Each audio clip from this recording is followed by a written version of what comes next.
Halo, salam hangat untuk teman-teman semuanya dimanapun kalian berada. Perkenalkan, nama saya Rindu. Pada kesempatan kali ini, saya akan mencoba sharing atau berbagi untuk bagaimana caranya melakukan instalasi aplikasi Zoom di PC maupun laptop kalian. Dan juga saya akan mencoba untuk memaparkan tentang fitur-fitur apa saja yang ada di aplikasi Zoom ketika teman-teman semuanya sedang di posisi host atau sedang di posisi audience. Yuk kita simak penjelasannya. Baik, untuk langkah pertama, kalian bisa buka browser kalian, lalu kemudian type download Zoom for PC. Nanti di sini akan muncul beberapa rekomendasi. Teman-teman bisa pilih saja yang ini dari Zoom US. Klik saja dia punya halaman. Teman-teman tinggal download aja karena saya sudah mendownload. Jadi di sini saya akan buka saja aplikasinya untuk melakukan instalasi. Pada tampilan tatap muka pertama kali teman-teman membuka Zoom, ada dua opsi di sini. Join a meeting apabila teman-teman ingin bergabung ke dalam sebuah meeting di Zoom sebagai audiens, di mana ada host yang memberikan tautan atau link terhadap teman-teman untuk join ke dalam sebuah meeting. Teman-teman bisa join a meeting tanpa harus melakukan sign in. Terus opsi yang kedua, teman-teman dapat melakukan sign in untuk bisa menjadi host dalam sebuah meeting di aplikasi Zoom. Di sini ada dua opsi. Teman-teman yang sudah memiliki akun bisa typing saja di sini, masukkan alamat email atau lalu kemudian password dan login. Apabila di PC teman-teman sudah terhubung akun Google ataupun akun Facebook, teman-teman dapat melakukan linking dengan mengklik saja salah satu akun yang sudah terhubung. Di sini saya menggunakan akun Google yang sudah terhubung dengan PC saya. Lalu kemudian di sini akan ada notifikasi teman-teman, dan inilah tampilan tatap muka aplikasi Zoom.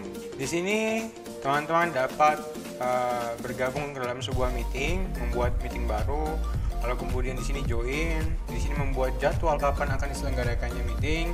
Di sini teman-teman dapat melakukan share screen atau melakukan presentasi atau berbagi apapun itu yang teman-teman ingin bagikan kepada audiens. Oke, kita bahas terlebih dahulu di tampilan tatap muka saat kita melakukan meeting Zoom. Pertama, di opsi security. Ada bagian pertama log meeting. Fitur ini teman-teman dapat gunakan ketika teman-teman sebagai host ingin membatasi audiens yang ingin bergabung ke dalam meeting kalian. Kalian bisa log meeting. Log meeting di sini berfungsi ketika misalnya teman-teman janjian meetingnya jam 4.00 waktu Indonesia Timur atau jam 4 sore lah. Lalu kemudian kalian ingin mulai tepat waktu. Jadi ketika jam 4 sudah tergabung beberapa audiens, teman-teman log meeting, dan peserta yang datang terlambat otomatis tidak bisa bergabung di dalam meeting. Kita akan lanjut ke fitur yang kedua, enable waiting room, di mana fitur ini berfungsi bagi host untuk melakukan sortir kepada audiens siapa saja yang ia izinkan bergabung ke dalam meetingnya. Contohnya teman-teman membuat sebuah meeting Zoom, lalu kemudian teman-teman sharing begitu saja link Zoom-nya, lalu kemudian link tersebut tersebar, jadi siapa saja dapat bergabung. Nah, ketika teman-teman mengaktifkan enable waiting room, audiens yang akan bergabung ke dalam meeting, mereka akan menunggu di waiting room, di ruang tunggu. Jadi, host akan mengizinkan siapa saja yang boleh bergabung ke dalam meeting yang sudah kalian buat sebagai host. Lalu untuk fitur yang ketiga, di sini hide profile picture, di mana audiens tidak dapat mengakses info profil dari host. Dan di fitur security berikutnya, beberapa fitur yang ketika kalian menjadi host, ada di sini allow participant to, maksudnya adalah mengizinkan partisipan atau mengizinkan audiens untuk melakukan beberapa hal berikut ini. Centang berarti kalian mengizinkan, tidak dicentang berarti tidak diizinkan. Yaitu pertama share screen, ketika kalian centang berarti kalian mengizinkan audiens untuk melakukan presentasi berupa share screen. Terus yang kedua chat, di sini kalian mengizinkan kepada audiens untuk melakukan chatting di dalam presentasi atau di dalam meeting. Rename themselves, audiens tersebut untuk melakukan perubahan nama. Di sini unmute themselves, maksudnya mereka punya wewenang untuk melakukan mute atau mematikan mic atau menyalakan mic. Lalu kemudian start video untuk menyalakan atau mematikan facecam-nya. Kita lanjutkan ke fitur berikutnya, yaitu fitur partisipan. Di fitur ini kita dapat memperhatikan atau kita dapat melihat siapa saja audiens yang sedang bergabung di meeting yang sudah kita buat. Kita juga dapat melakukan invite, bisa mengirimkan email, atau kita copy saja linknya, lalu kemudian kita dapat share di grup ataupun mengirimkan link meeting secara personal ke orang-orang yang ingin kita ajak untuk bergabung ke dalam meeting kita. Berikutnya, ada fitur chat di sini kita dapat untuk preparation sebelum meeting dimulai. Jadi kan biasanya nih 5 menit sebelum meeting dimulai, pastikan semua audiens belum siap, lalu kemudian masih banyak yang melakukan aktivitas atau persiapan sebelum melakukan sebuah meeting. Jadi mungkin kita bisa awareness kepada para audiens untuk menghimbau hal-hal tanpa harus menyalakan mic seperti itu. Jadi kita dapat mengetikkan pesan apa aja di sini. Prepare ya 5 menit lagi. Meeting kita mulai.